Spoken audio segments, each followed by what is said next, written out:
I would have loved to have been here when we first started, because I don't know if you're just a natural when you come up here and speak, but it just seems so easy for you. And I just thought, she's always been like that. But your speech was very interesting, and your enthusiasm is what makes it so interesting. And the information you gave was excellent. How effectively opened the capture and hold people's attention, asking questions was a great idea.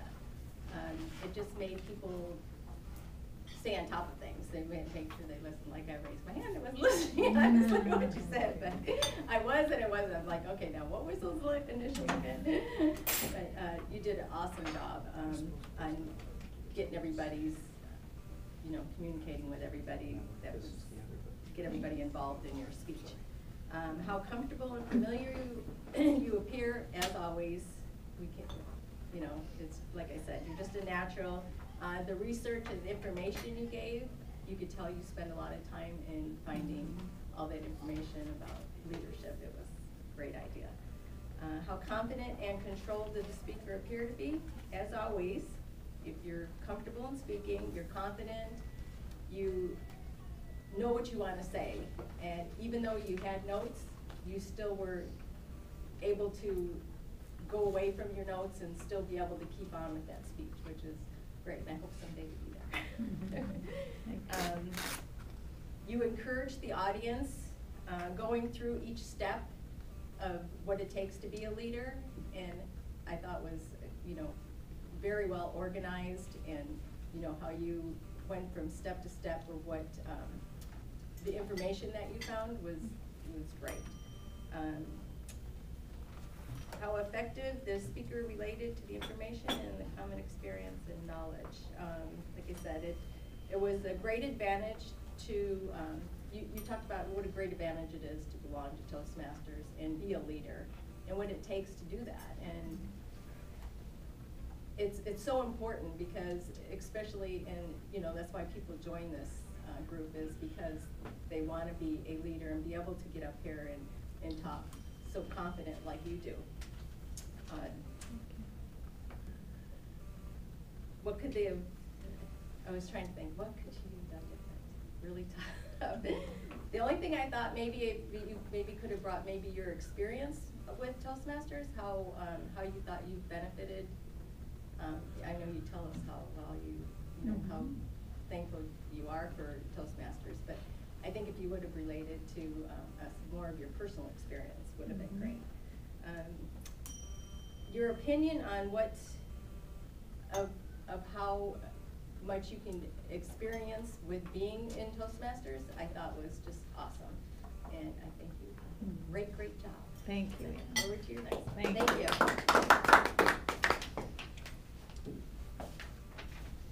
Thank you so much for that, Thank Ann. you. And now, Ron, to give us A minute for, what's that? no, I'm sorry. No time for evaluations. Other than We that? don't do written evaluations on our evaluators. Oh, okay.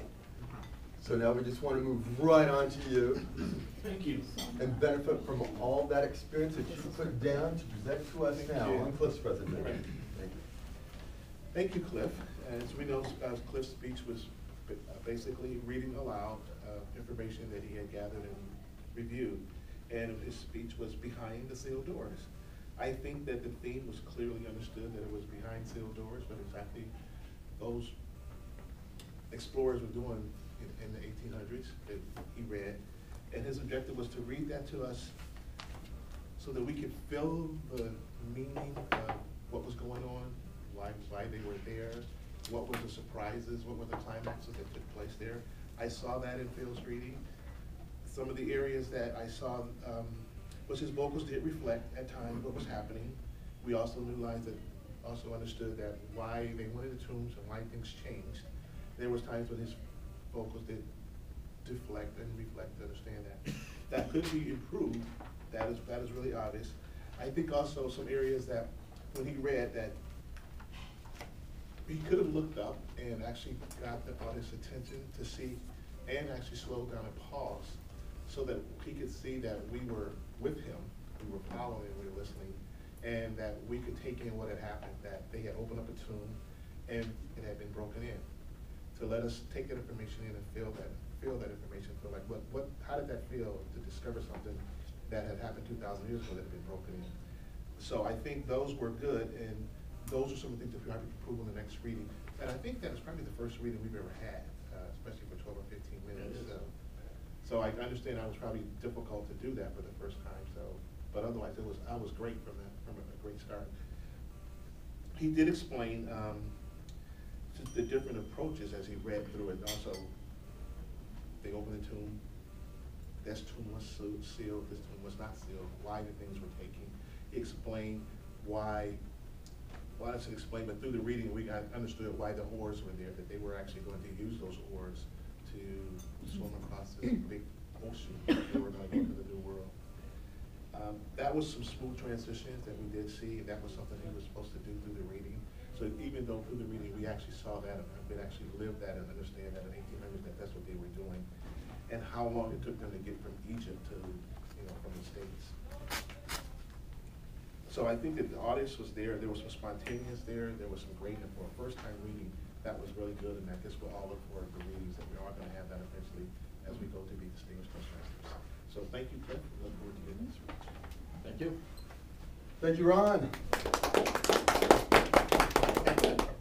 By the way, I was just reading through the manual that guides through things. You don't have to shake hands before and after, but it is suggested. So I like shaking hands. Hugs are good too. At this time, could I have a timer report on our evaluators? I'm pleased to report that both evaluators qualified.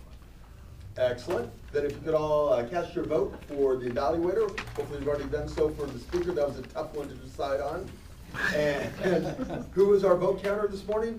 Dan. Pass them all the way around then to Dan. We'll tally them up. Well, I wax eloquence on a short review of our meeting today. Thank you, Julie, for starting things off and indicating on the guide. Yes, we did start off on time. Julie always does a great job of making sure that we're on time and getting my rear over in the chair so we're ready to go. I appreciate that always. Thank you. And for Cliff, always having the material handed out, even with printing off the material and having it all stapled together. There's a lot that goes on behind the scenes that I really appreciate Cliff. He just helps our club to go so smoothly. In regards to the table topics, I loved the topic of, I'm thinking generically I know the topic, I didn't think attitude, but is the theme, but really the topic of chivalry, and tying that in with the shipwreck. I thought was a beautiful thing of tying in current events that we've all heard somewhat about that, and bringing it into our everyday life, and how do we currently operate, and your introductions to each one of the table topics were short and to the point. It didn't require a long story and thing. You set the stage with just a short phrase and handed it off. Excellent with that. The comment though I would have is that it felt very jerky through that process. It's always good to have a few pauses in there. I usually need more pauses. You had a lot of pauses, but they made me feel like you were unsure going forward. So having a little bit smoother presentation, since you're in control, you've written it out, you know what you're doing, having a smooth delivery of the questions would help. So working on that, I think will be a great thing. Going on to the evaluators, I can't help it. I am going to make an evaluation of the evaluators' evaluation of the speakers. And I want to make one general comment for the club, and that is when you do have a written presentation, you do not read a written presentation. Never read a presentation anywhere that you go. Even though it might imply in the guide that this is a speech of a written presentation, you do not read a presentation. Never.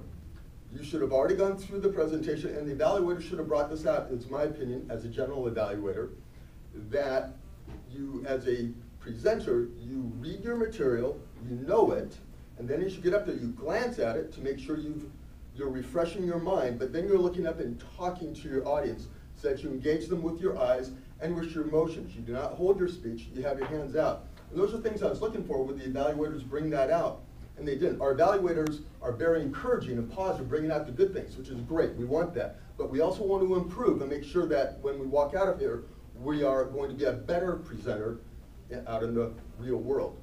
So that would be my one strongest comment on that.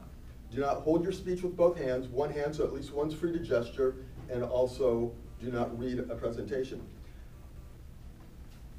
Other than that, I thought that the overall meeting has been going well. One comment too, since we're a little bit light on people, that Susie, thank you so much for bringing up at the beginning, is that we, as a board, have announced that we will cover the breakfast for any first-time guests. So if you want to bring people into the group, I know I'll go anywhere for a free breakfast, so that's a great way to bring people in and introduce them to the group, and hopefully the good things that they'll take out of that. With that, I'd like to hand it back to our Toastmaster. Thank you.